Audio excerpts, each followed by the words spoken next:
الحمد لله نحمده ونستعينه ونستغفره ونؤمن به ونتوكل عليه ونعوذ بالله من شرور أنفسنا ومن سيئات أعمالنا من يهده الله فلا مضل له ومن يضلل فلا هادي له ونشهد أن لا إله إلا الله وحده لا شريك له ونشهد أن سيدنا ونبينا ومولانا محمدا عبده ورسوله صلى الله تعالى عليه وعلى آله وأصحابه وأزواجه وذرياته وسلم تسليما كثيرا كثيرا. أما بعد، عن سعيد بن أبي سعيد الخدري رضي الله تعالى عنه قال النبي صلى الله عليه وسلم: اعبدوا الرحمن وأطعموا الطعام وأفشوا السلام تدخلوا الجنة بسلام، اور كما قال عليه الصلاة والسلام. دوستو، بزرگو، عزیزو، یہ خطبہ جو ابھی پڑھا گیا ہے اس کو خطبہ مسنونہ کہا جاتا ہے. ایک دفعہ ہم لوگوں نے حضرت مولانا حبیب الرحمن صاحب آدمی اللہ سے کہا کہ حضرت کوئی بیان فرما دیجیے عصر کی نماز کے بعد. کہا ہاں میں مختصر بیان کر دوں گا، لیکن خطبہ یہی پڑھا تو خود اشکال کیا ہے، تو بیان کرنا ہے مختصر اور خطبہ پڑھا میں نے تھا تبھی خود مولانا نے فرمایا کیا بھائی میں نے اس لیے پڑھا کہ یہ خطبہ مسنونہ ہے، اس کی فضیلت حاصل کرنے کے لیے میں نے یہ خطبہ پڑھا، اور کہا کہ آپ مطمئن رہیے میں تقریر مختصر ہی کروں گا. یہ نہیں کہا. ہم لوگ قیام رہتا تھا، ہفتوں قیام رہتا تھا ہمارے کمرے میں. ہم لوگ کہتے تھے کہ حضرت کوئی بیان فرما دیے. فرماتے دیکھو فلاں مولانا صاحب ان کو بولنے کا بہت شوق ہے، ان سے تقریر کرا مجھ کو آنے دو. بہرحال تقریر نہایت مختصر فرماتے تھے، جامع فرماتے تھے. اصلاح المسلمین کے جیسا شاید سینکڑوں سال سے ہوتا ہے، کچھ ہی کم ہوگا. فرمایا ہم نے کہا حضرت آپ تقریر فرمائیے. گئے، وہ لکھا بھی ہوا ہے. فرمایا دیکھو حدیث جو نقل کیا کرو اس سند کے ساتھ کیا کرو، کم سے کم راوی کا ضرور ذکر رہنا چاہیے. 2-3 اور باتیں جو کریں مختصر تقریر. دوستو، بزرگوں اور عزیزوں، ان تمام حضرات کا عمل ہو یا قول ہو قابل اقتداء ہے. حضرت مولانا حبیب الرحمن صاحب آدمی بڑے شخص ہے، اللہ تعالیٰ نے ان کو خاص مقام علم میں دیا ہے. بہرحال یہ تو خطبے کے بارے میں نے کہا. میں نے جس حدیث کی تلاوت کی ہے بہت ہی مختصر حدیث ہے. اللہ تعالیٰ اس ایک حدیث پر عمل کرا دے، بیڑا پار. ظاہر بات ہے کہ جنت میں جانے سے بڑھ کے کون سی اس سے بڑھ کے کامیابی ہوگی. جنت میں لے جانے اعمال کا ذکر حضور صلی اللہ علیہ وسلم نے مختلف احادیث میں فرمایا ہے. ظاہر ہے کہ جنت سے بڑھ کے کون سی جگہ ہوگی. اللہ تعالی ہم سب لوگوں کو جنتی بنا دے. بہت بڑا شرف ہے. فمن زحزح عن النار وادخل الجنة فقد فاز. جو جہنم سے بچا لیا گیا، جنت میں داخل کر گیا، وہ کامیاب ہو گیا. دوستو، اسی بنا پر ہمارے حضرت ماشاء رسول اللہ صاحب کا عقید کا عموماً بیان یہ ہوتا تھا بڑے بڑے علماء کے سامنے کہ ایک مرتبہ تو جنت کا سوال کر لو دن بھر میں، جنت بھی خوش ہو جائے گی تم سے. یہ مجھ کو مانگتا ہے تو جنت خوش ہو جائے گی. اور جہنم سے پناہ بھی مانگ, جہنم اس سے بھی خوش ہوگی کہ ہم سے ڈرتا ہے تب سے پناہ مانگتا ہے, خوش ہو جائے گی جہنم. کبھی مثال دیتے تھے جیسے چوراہے پر پولیس کھڑی رہتی ہے, لیکن رکشے والے ہم لوگ جو 3 آدمی کبھی جاتے ہیں تو اتر جاتے ہیں دور. تو وہ کہتے ہیں حضرت فرماتی ہے, حضرت معاشا سے کہا پولیس والا دیکھتا رہتا ہے, یہ 3 آدمی آ رہے تھے, ایک آدمی کو اتار دیا, تو وہ یہ کہتا ہے قانون کسی نے رعایت کیا اس کو معاف کر دیتا بغیر دیکھے ہوئے ہیں, لیکن سمجھتا ہے کہ ہم نے دیکھا نہیں. اللہ تعالیٰ کے احکام کی رعایت, کے آداب کی رعایت بہت بڑی چیز. اس وجہ سے جہنم سے پناہ مانگنا جہنم کے خوش کرنے کی بات ہے کہ ہم سے ڈرتا ہے, دیکھو اس وجہ سے اس کو معاف کر دو. جنت بھی خوش ہو جاتی ہے کہ ہم کو اس لائق سمجھتا ہے کہ وہ مانگ رہا ہے اللہ سے. اللہم انی اسألک الجنہ وما قرب الیہا من قول وعمل. کتنی عمدہ دعا ہے. اللہم انی اسألک الجنہ وما قرب الیہا من قول وعمل. اسی بنا پر حضرت عائشہ فرماتی ہیں کہ شروع میں زیادہ جنت اور دوزخ متعلق آیتیں نازل ہوئیں, میں نے پہلے بیان کیا ہے, تو حجت اللہ بالغہ میں جنت اور دوزخ کی, تاکہ جنت کی حدیثیں سن کر کے دل میں جنت کا شوق پیدا ہو جائے اور اعمال صالحہ کی طرف یہ ابھار دے. دوزخ کی حدیثوں کو سن کر کے, آیتوں کو سن کر کے دوزخ سے آدمی ڈر جائے اور دل میں خوف پیدا ہو جائے اور برائیوں کو چھوڑ دے. حضرت عائشہ فرماتی, میرے دوستوں بزرگوں, اللہ تعالیٰ نے آیات فرمائی, نبی اکرم صلی اللہ علیہ وسلم نے اس کی تشریح فرمائی. اگر تشریح نہ فرماتے تو ہم اتنی بات نہیں سمجھ سکتے تھے قرآن پاک سے جتنا نبی اکرم صلی اللہ علیہ وسلم کے ارشاد سے ہم نے سمجھا. چنانچہ ایک حدیث, مختصر سی حدیث ہے, فرمایا رسول اللہ صلی اللہ علیہ وسلم نے فرمایا بہت عمدہ, اعبد الرحمن, رحمان کی عبادت کرو. میں نے کہا رحمان عبد اللہ نہیں فرمایا, میں نے ایک نقطہ بیان کیا, کیونکہ اللہ تعالیٰ کا معاملہ تمہارا رحمانی سے زیادہ ہے. بسم اللہ الرحمن الرحیم, الحمدللہ رب العالمین الرحمن الرحیم. جب اللہ تعالیٰ تمہارے ساتھ رحم کا معاملہ فرماتا ہے تو پھر تم کو ان کی عبادت کرنا چاہیے. رحمانی کے نام سے اردو نے یاد کیا, اعبد الرحمن, رحمان کی عبادت کرو. تصور یہ کرو کہ اللہ رحمان ہے, ہماری ناقص عبادت کو بھی وہی قبول کرے گا. اس وجہ سے عبادت کا اہتمام ظاہر کی ہونا چاہیے. اعبد الرحمن. پہلے زمانے میں کوئی مصیبت آتی تھی, بلا آتی تھی تو لوگ مسجدوں میں چلے جاتے تھے. خود نبی اکرم صلی اللہ علیہ وسلم فرماتے ہیں کہ جب مصیبت آئے تو مسجد کی طرف جاؤ, نماز کی طرف جاؤ. خود حضور کا معمول یہ تھا. آج اس میں کمی ہو رہی ہے,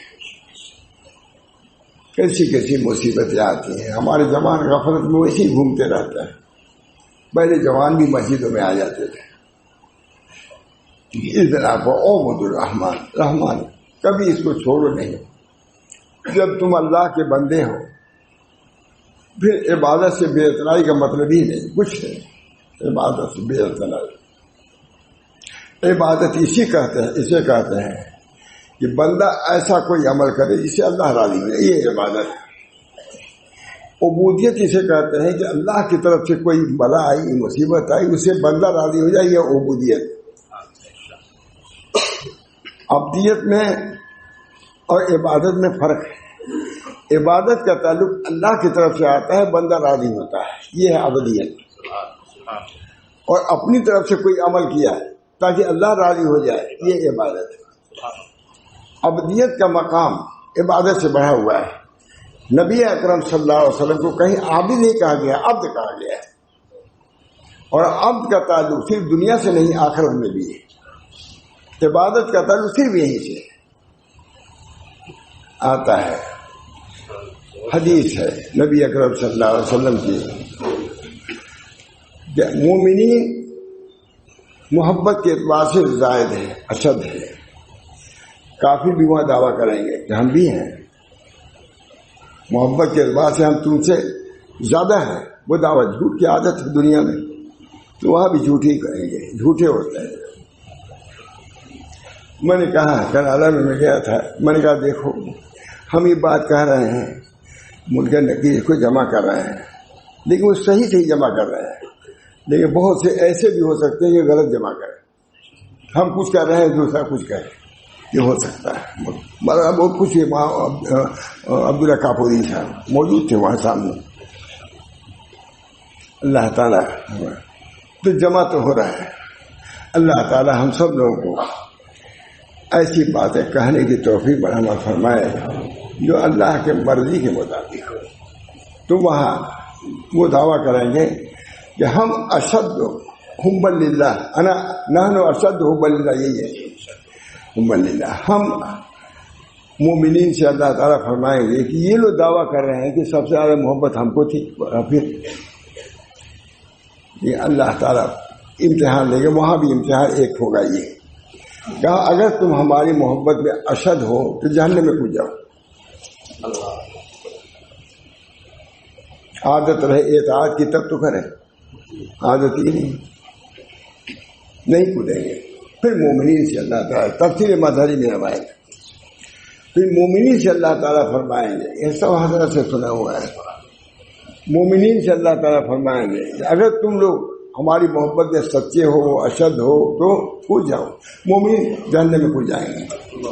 وہاں بھی یہ روایت میں نہیں، لیکن حضرت فرماتے تھے کہ اس وقت ندا ہوگی کہ یا نار کونی بردوں سلام علی المومنین. یہ حضرت روایت میں نہیں، جیسے ابراہیم علیہ السلام اس وقت یا نار کونی بردوں سلام، اسی طرح اللہ تعالیٰ فرمائیں گے کہ یہ مومنین ہمارے مخلصین ہیں، ہمارے محبین ہیں، ان کو کوئی غضب نہیں پہنچنا چاہیے، کوئی تکلیف نہیں پہنچے. دوست اللہ تعالیٰ اپنے فضل کو سے خاص اپنے ابدیت کی توفیق دے، عبادت کی بھی ابدیت کی بھی. نبی اکرم صلی اللہ علیہ وسلم عبد تھے، ہر چیز میں ابدیت کو غالب. ہم اللہ کے بندے ہیں، ہم کھانا بھی کھاتے ہیں، وہ عبادت نہیں کھاتی، وہ ابدیت کا تقاضا ہوتا ہے. اکرو کھاتے تھے،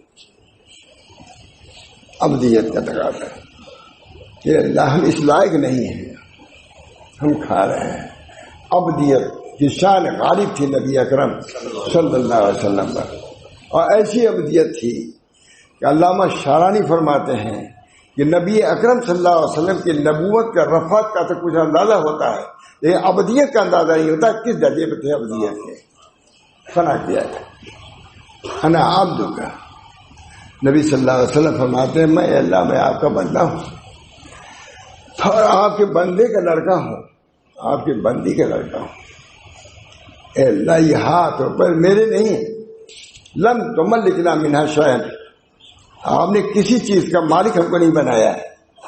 فرماتے تھے صوفیہ ہیں یہ دعویٰ کر سکیں؟ کسی صوفی نے کہا یہ فنائیت والی بات؟ نبی صلی اللہ علیہ وسلم کی فنائیت کہ اپنے ہاتھ اور پیر کو بھی اپنی طرف منسوب نہیں کیا، خدا کی طرف منسوب کر دیا.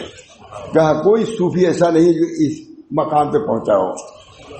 جس طرح نبی صلی اللہ علیہ وسلم سردار ہیں احکام شرعیہ میں، اسی طرح عبدیت میں بھی سب سے بالا تر. بہرحال اللہ تعالیٰ نے فرمایا جنت کا راستہ دکھلایا. جنت کے اعمال کو کون بتلاتا ہے؟ نبی کریم صلی اللہ علیہ وسلم، چونکہ ترجمان تھے غیب کے. حضور اقدس صلی اللہ علیہ وسلم غیب کے ترجمان، جو اللہ نے نہیں کہا نبی سے کہلا دیا ہے. اعبد اللہ، اعبد الرحمن، چھوٹی سی حدیث، اور بھی بہت سی حدیث ہیں. اعبد الرحمن، رحمان کی عبادت کرو، وہ رحم کرنے والا ہے. رحم کا تعلق دنیا سے بھی رہے گا اور آخرت سے بھی رہے گا.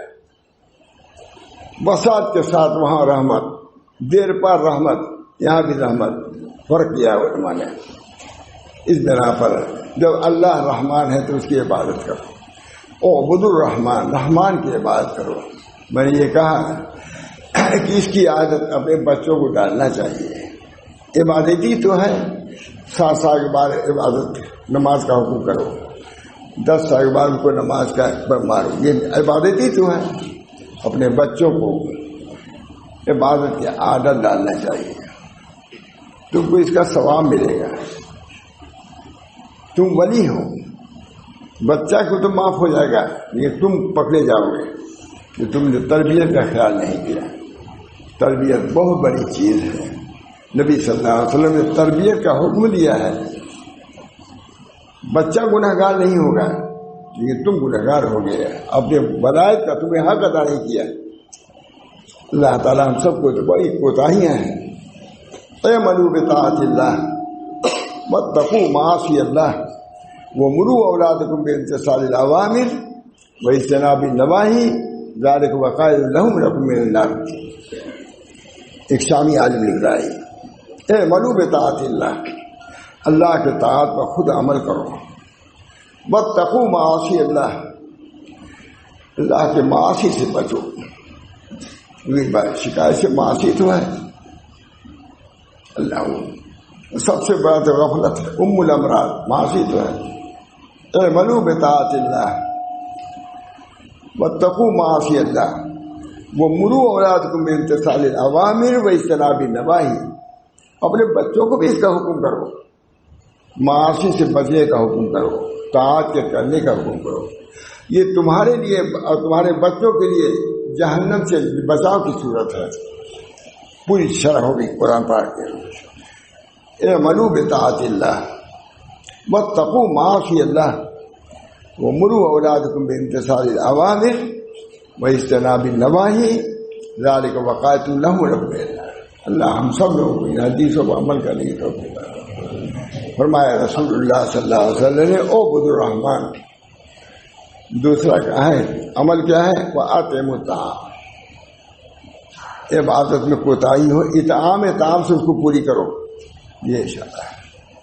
اعبدوا الرحمن وَأَطْعِمُوا الطَّعَامَ، کھانا کھلاؤ، بڑی فضیلت ہے. وَيُطْعِمُونَ الطَّعَامَ عَلَىٰ حُبِّهِ مِسْكِينًا وَيَتِيمًا وَأَسِيرًا. بہت کھانا کھلانے کی بہت فضیلت ہے. نبی اکرم صلی اللہ علیہ وسلم نے بہت فضیلت اس کی بیان فرمائی. بزرگوں نے بھی اس پر عمل کیا ہے. کھانا کھلانا بہت بڑی نعمت. اطعموا الطعام، اگر نہیں پوری عبادت کرتے ہو، کمی اگر رہ جاتی ہے، اطعام الحمدللہ ماشاء اللہ یہاں بہت ان چیزوں کا اہتمام ہے. بہت بڑی بات ہے، بہت بڑی چیز ہے. اللہ تعالیٰ چیز کو باقی رکھے، زندہ رکھے. ایک روایت ابھی یاد آئی مجھ کو. ایک اعرابی تھے، وہ بڑی عمدہ دعا کر رہے تھے، بڑی عمدہ. نبی اکرم صلی اللہ علیہ وسلم سنا تو کہا اپنے ایک آدمی سے کہ دیکھو اس کو روکے رکھنا، ہمارے پاس لے آنا. اسی پر میں نے 11ویں جلد اقوال سلف کی ختم کیا. اسی نئی بانی لے آئے. بہت عمدہ دعا ہے، بھی نقل ہے. کہا بھائی تم نے بہت اچھی تعریف کی اللہ تعالیٰ کی، بہت اچھی تعریف، اور سونے کا اس کو کوئی ڈلے تو وہ دے دیے انعام میں. میں نے کہا کہ انعام بہت گجرات میں چلتا ہے، اس کی اثر تو یہی موجود ہو گئی. میں بھی اب کچھ دیتا ہوں طلبہ جو ہاتھ لے کے. میں کہتا سنت گجراتی ہی میں نے کوئی دیتا ہوتا نہیں تھا. میں انعام دیتا ہوں، میں بھی دیتا ہوں، کہہ کے دیتا ہوں. کوئی پوچھتا بھی نہیں تھا. ختم ہوتا رہتا ہے. لیکن اللہ تعالیٰ کا شکر ہے کہ وہاں بھی چیز چل پڑی. بہت آپ لوگ رہے ہوں گے، دیکھا ہوگا سب باقاعدہ خوب اجتماع ہوتا ہے. اللہ تعالیٰ تو نبی اکرم صلی اللہ علیہ وسلم نے انعام دیا ہے. اور میں نے خود دیکھا، مولانا رائے پوری نے فرمایا ہے کہ ایسے موقع پر کوئی جلسہ وغیرہ کر دینا چاہیے تاکہ عزت افزائی نہیں، حوصلہ افزائی ہو. عزت تو ہے، حوصلہ افزائی ہو بچوں کی، اس میں کوئی حرج نہیں. مولانا رائے پوری نے لکھا ہے. بہرحال نبی اکرم صلی اللہ علیہ وسلم نے فرمایا کیا ہے اعبدوا الرحمن واطعموا الطعام وافشوا السلام تدخلوا الجنة بسلام. جنت میں سلامتی کے ساتھ داخل ہو جاؤ گے. دوستوں، بزرگوں، سلام کرنے میں کتنی دشواری ہے، نہیں کہاں آدمی کرتا ہے. اس بنا پہ اس میں بھی کوتاہی ہو رہی ہے. اطعام سے جو کسر رہ گئی ہے عبادت میں اللہ پوری کر دے گا، اور اس سے بھی پوری تو اللہ تعالی سلام سے پوری کر دے گا. حضرت عبداللہ ابن مسعود برابر ایک صاحب کو لے کر کے بازار جاتے تھے. آئے گئے گھوم گھام کے آگے کوئی چیز رہے خریداری وداری کی کیا ہے ان لوگوں کے پاس کیا تھا. انہوں نے کہا کہ حضرت آپ جاتے ہیں بازار کچھ خریدتے تو ہے نہیں ویسے چلے آتے ہیں. کہا اے بتین اے توند والے اتنا بھی نہیں سمجھتا، میں اس لیے جاتا ہوں تاکہ سلام کرنے کا موقع ملے. سلام بہت بڑی چیز ہے. اچھا میں اتنی ہی پہ جنت کا وعدہ ہے اللہ تعالیٰ کا. اعبدوا الرحمن واطعموا الطعام وافشوا السلام تدخلوا الجنة بسلام. اللہ تعالیٰ نے اتنے نبی کریم صلی اللہ علیہ وسلم انہیں 3 چیزوں میں وعدہ فرما لیا ہے جنت کا. اس بنا پر یہ اعمال ایسے ہیں کہ ہم تمام مسلمانوں کو پورا کرنا چاہیے. افشاء سلام بہت بڑی بات ہے. ایک مصری عالم نے لکھا ہے کہ سلام کے افشاء میں سب سے بڑا راز یہ ہے کہ سلام اللہ کا نام ہے. جب اللہ کا نام آئے گا ہے تو رحمت نازل ہوگی اللہ کی. سلام کے کرنے سے کیونکہ اللہ کا نام آئے گا بار بار سلام، اس بنا سلام اللہ کا نام ہے تو سلامتی آئے گی. دوستو بزرگوں یہ احکام ہے شریعت کے جس میں بہت سے فوائد بہت سے نفع ہیں. تدخلوا جنت بسلام. بعض روایتوں میں یہ بھی ہے کہ وہ صلوا فی اللیل والناس، طویل حدیث بھی ہے لیکن بہرحال یہ حدیث بھی ایک ہے. اور غالباً میں نے کاپودرا میں دیکھا تھا اس حدیث کو کہیں پر. ان کے گھر یہ مجھے فاروق کے گھر. اللہ تعالیٰ ہم سب لوگوں کو ان حدیثوں پر بھی عمل کرنے کی توفیق مرحمت فرمائے. بہت حدیثیں ہیں مجھے. اللہ تعالیٰ ہم سب لوگوں کو من اکل طیبا وعمل فی سنت وامن الناس بوائق دخل الجنہ. یہ ہے دوسری حدیث. من اکل طیبا جو طیب مال کھایا ہے طیبا وعمل فی سنت سنت پر عمل کیا ہے اور اپنے جو مہلکات ہیں ان سے اپنے کو داخل ہو جائے گا جنت. یہ بھی ایک روایت ہے. اس بنا پر ان حدیثوں کو بھی پیش رکھنا، اپنے بچوں کو سنانا بہت ضروری ہے. مول صاحب اعملوا بطاعت اللہ کتنی عمدہ ہے. اعملوا بطاعت اللہ واتقوا معاصی اللہ ومروا اولادکم بامتثال الاوامر واجتناب النواہی ذالک وقات لہم رب العالمین. جہنم سے بچانے کے بھی اعمال نبی اکرم صلی اللہ علیہ وسلم بیان فرما دیے ہیں اور جنت میں لے جانے والے اعمال اس سے. اب اگر ہم اس پر عمل پیرا ہوں گے اللہ تعالیٰ کے فائد العام ہوں گے. فمن زحزح عن النار وادخل الجنة فقد فاز. جہنم سے بچنا معمولی. ہمارے حضرت ماتھانی فرماتے تھے کہ اللہ ہم جنت کے لائق تو نہیں ہیں لیکن جہنم کا سہار نہیں ہے. اس میں جنت کے کسی گوشے میں ہم کو جگہ دیجیے لیکن جہنم سے ہم کو بچا. بات تھانی مجدد اپنا بڑا مجھے ڈرتے تھے جہنم سے. حضرت حاجی امداد اللہ صاحب پیر نہیں پھیلاتے تھے. کسی نے کہا حضرت آپ پیر نہیں پھیلاتے. کہا اپنے مالک کے سامنے کوئی پیر پھیلاتا ہے؟ یہ ہمارے بزرگوں کا. حضرت خواجہ بہاؤالدین نقشبند کتنے بڑے آدمی تھے اللہ غنی. کہا حضرت آپ کی کوئی کرامت ہے؟ کہا بہاؤالدین کی ایک کم کرامت ہے کہ اتنے گناہوں کے ساتھ زمین پہ چل رہا ہے اور زمین اس کو نکل نہیں جاتی. سر چشمے کیا ہے سر حلقہ نقشبندیہ کا یہ حال ہے. اللہ بھائی یہ حالات تو کچھ نہ کچھ معلوم تو رہنا ہی چاہیے. اپنی کمی کا احساس تو ہونا ہی چاہیے. خواجہ سے کسی پوچھا آپ کے لیے کوئی غلام ہے؟ کہا غلام کے لیے خواجگی زیب نہیں دیتی، میں تو خود غلام ہوں. اللہ تعالیٰ ان حضرات کی تعلیمات پر ہم سب کو عمل کرنے کی توفیق فرمائے. میں اندازہ نہیں بول سکتا، طبیعت پہ بہت سی چیزیں ہیں. اللہ تعالیٰ ہم سب لوگوں کو ان حدیثوں پر عمل کرنے کی توفیق مرحمت فرمائے۔ میں آج سنانے والا تھا حضرت ماشاء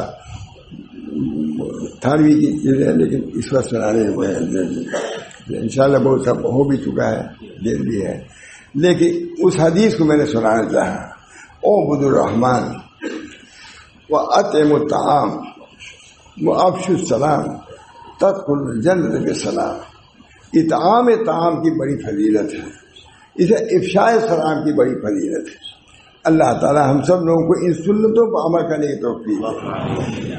بس صاحب بہت لوگ حج میں جانے کے بعد اتفاق ہوا، آدمی آ رہا ہے، اب یہ ہوتا ہے کہ شاید یہی سلام کر دے گا، اس کے انتظار میں شاید یہ سلام کر دے، نہیں کرتا ادھر سے کرتا رہتا ہے، مجھے بہت تعجب ہوتا ہے۔ میں سلام کرنا چاہتا ہوں، یہی مطلب، لیکن میں دیکھیں یہ کرتا ہے انشورت ہے، اندازہ بہت سے خواص کے اندر بھی کمی ہے اس کے اندر۔ السلام علیکم کہنے میں کیا تم کو؟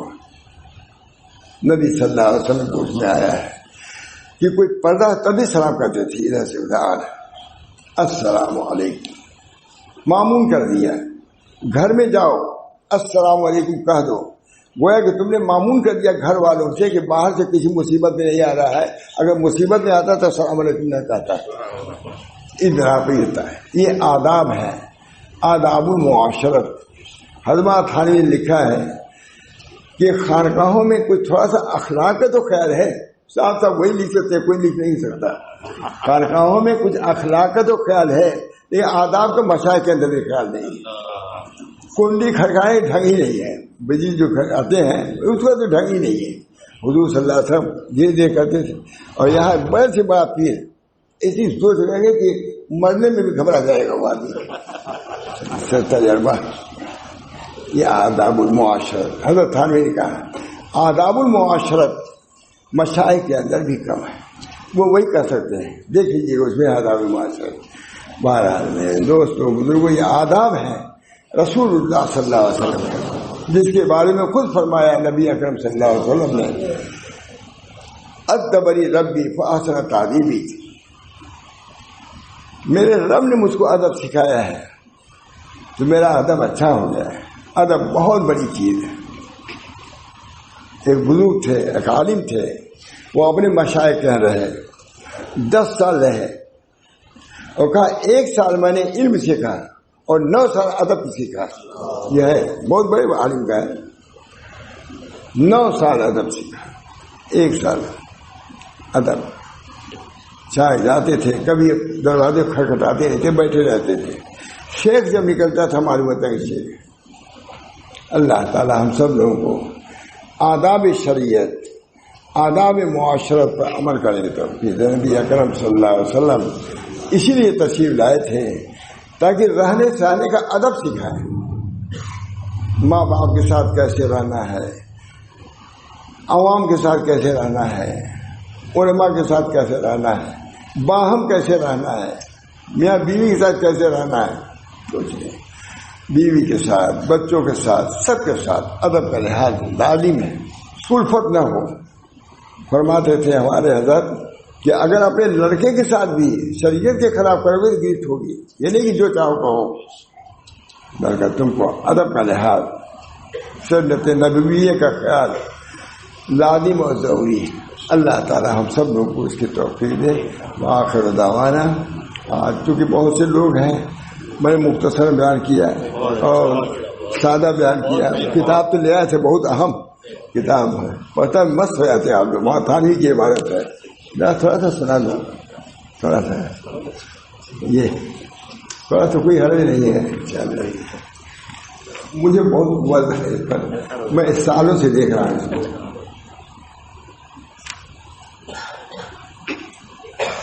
دیکھیے کتنا عمدہ لکھتے ہیں، یہ ادب ہے، ٹھیک ہے، اس کے جوڑ ہے۔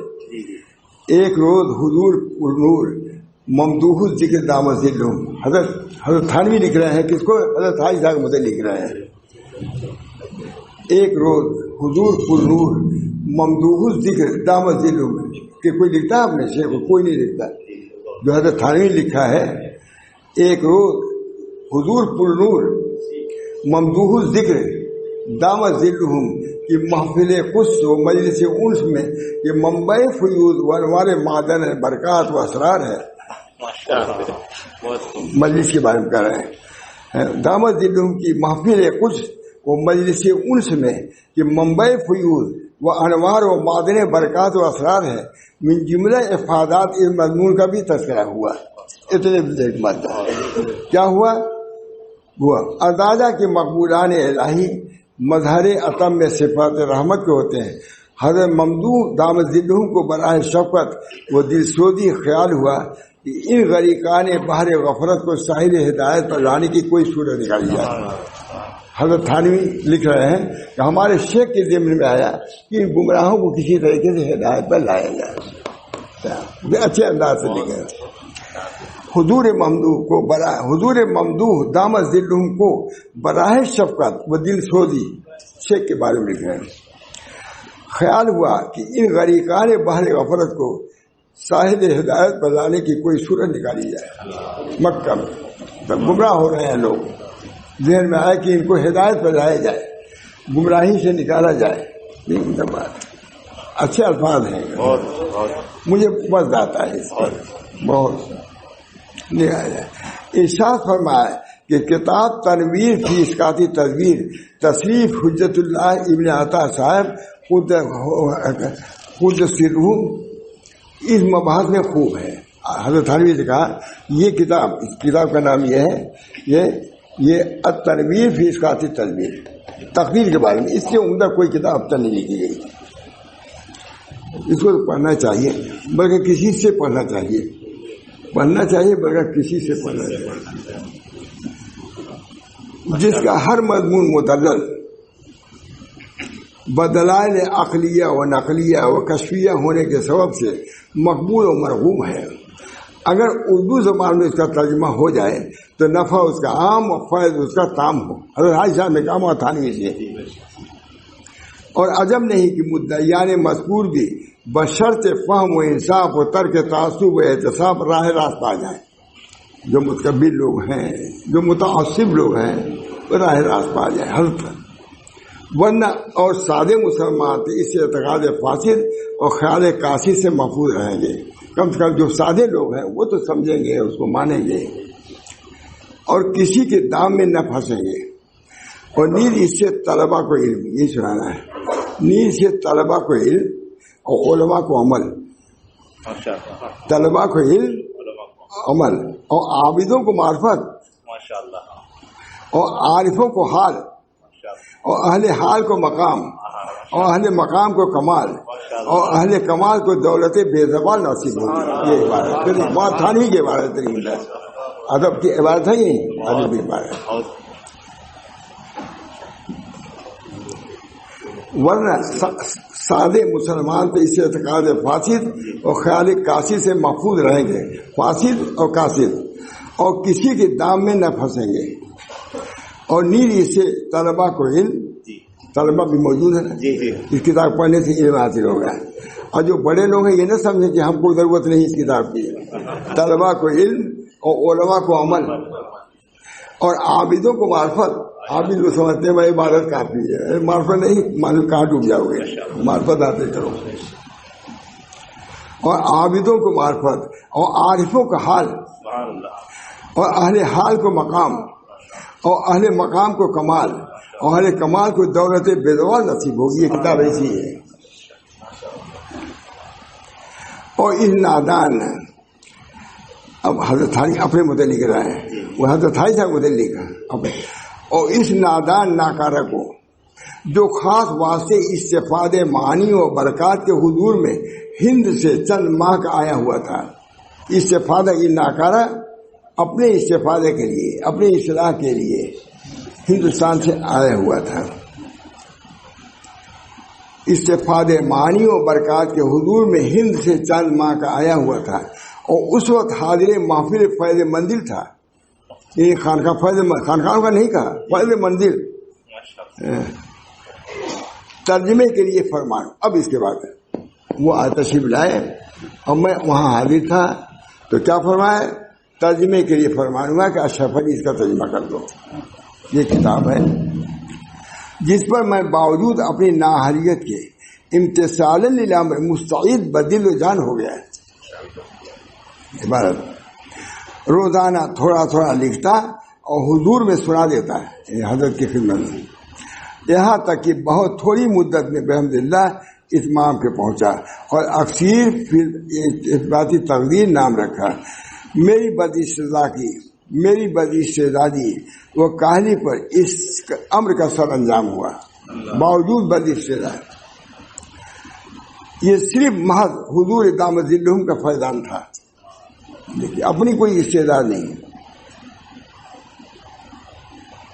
بعض مواقع پر تفصیل اجمال یا توضیح اغلاق کے لیے ترجمے سے ظاہر متن میں کوئی بڑھا دیا گیا ہے، بعد میں وضاحت کے لیے ایک آدھ لفظ ادھر ادھر بڑھایا گیا ہے، اس کے شروع پر فا لکھ دیا گیا ہے، ظاہر کر دیا کہ ہاں ہم نے بڑھایا ہے، لیکن یہ بھی کسی دیانت کی بات نہیں، اور اس کے ختم پر حرف تے لکھ دیا ہے، ترجمہ کرنے والا اشرف علی، اور کہیں کہیں حاشیے پر حضور دامت ذلہم کے بعد ارشادات جو وقت اجتماع ترجمہ فرماتے جاتے تھے لکھ کر ختم پر لفظ ملفوظ رکھ دیا، سب باتیں یہ اور بعض جگہ جو از خود کچھ لکھا اس کے بعد مترجم لکھ دیا، اور اس ترجمے میں حضرات اخوان طریقت و خلہ کی حقیقت جناب مولوی محبوب الدین صاحب پشاوری اور جناب مولوی سید حمزہ صاحب دہلوی اور جناب مولوی ابو بمبوی اور جناب مولوی محمد ابراہیم صاحب سنبھلی سلمہم اللہ تعالی و کرمہم و ناہم سے بہت مدد ملی،